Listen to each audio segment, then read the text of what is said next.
اعوذ باللہ من الشیطان الرجیم، بسم اللہ الرحمن الرحیم۔ جی ناظرین کرام، آج ہم آپ کی خدمت میں شمال ترمذی کا سبق نمبر 28 لے کر آئے ہیں۔ ہمارا یہ سبق صفحہ نمبر 153 اور 154 پر مشتمل ہے، حضور اقدس صلی اللہ علیہ وسلم کے کھانے کے وقت وضو کے بیان میں۔ اللہم صلی علی محمد وعلی آل محمد کما صلیت علی ابراہیم وعلی آل ابراہیم انک حمید مجید۔ اللہم بارک علی محمد وعلی آل محمد کما بارکت علی ابراہیم وعلی آل ابراہیم انک حمید مجید۔ بسم اللہ الرحمن الرحیم۔ حضور اقدس صلی اللہ علیہ وسلم کے کھانے کے وقت وضو کا ذکر۔ فائدہ: کھانے کے وقت سے مراد عام ہے کہ کھانے کے بعد ہو یا پہلے۔ وضو اصطلاحی تو وہی ہے جو نماز کے لیے شرط ہے اور نماز کے اوقات میں کیا جاتا ہے، سب اس کو جانتے ہیں، لیکن لغت عرب میں صرف ہاتھ منہ دھونے کو بھی وضو کہا جاتا ہے، اور یہ وضو لغوی کے نام سے مشہور ہے۔ اس باب میں دو طرح کی روایات وارد ہوئی ہیں۔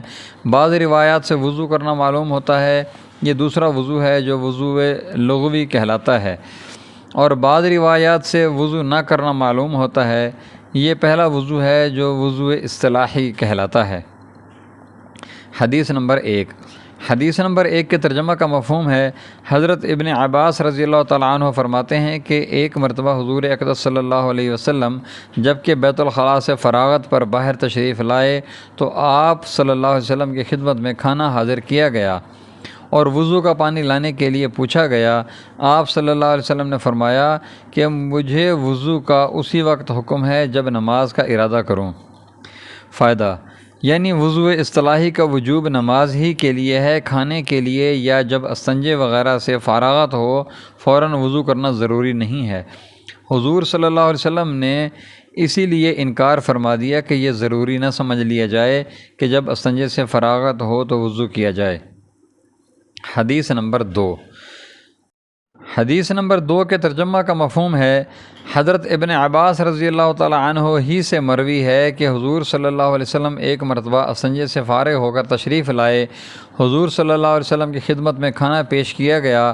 صحابہ رضی اللہ تعالیٰ عنہم نے پوچھا، کیا وضو نہیں فرمائیے گا؟ حضور صلی اللہ علیہ وسلم نے ارشاد فرمایا کہ کیا اس وقت مجھے نماز پڑھنی ہے کہ وضو کروں؟ فائدہ: اس سے پہلی حدیث میں بھی یہ مضمون گزر چکا ہے کہ کھانے کے لیے وضو کرنا مستحب نہیں، البتہ ویسے ہی ہر وقت باوضو رہنا اولا اور بہتر ہے کہ ظاہری طہارت کا اثر باطن پر پڑتا ہے، اس لیے اگر استنجے وغیرہ سے فراغت پر وضو کر لیا جائے تو اولا ہے۔ حدیث نمبر 3۔ حدیث نمبر 3 کے ترجمہ کا مفہوم ہے، حضرت سلمان فارسی رضی اللہ تعالیٰ عنہ فرماتے ہیں کہ میں نے تورات میں پڑھا تھا کہ کھانے سے فراغت کے بعد وضو یعنی ہاتھ دھونا برکت کا سبب ہے۔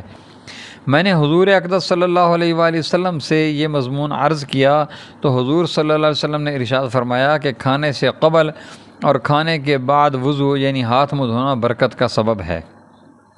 فائدہ: ممکن ہے کہ تورات میں ایک ہی وقت کا ذکر ہو، اس صورت میں دوسرے وقت کا اضافہ شریعت محمدیہ کی زیادتی ہوگی کہ اس شریعت میں بہت سے احکام پہلی شریعتوں میں زیادہ ہیں، اور ممکن ہے کہ تورات میں بھی دونوں ہوں، لیکن چونکہ اس میں تحریف ہوئی ہے اس لیے ایک حکم یعنی کھانے سے پہلے ہاتھ دھونے کا مسئلہ اس میں غلطی سے نکل گیا ہو۔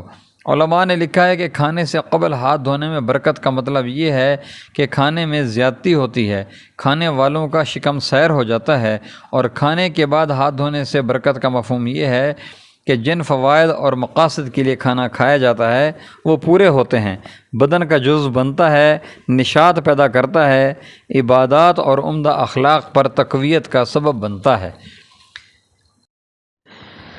جزاکم اللہ خیر و احسن الجزاء۔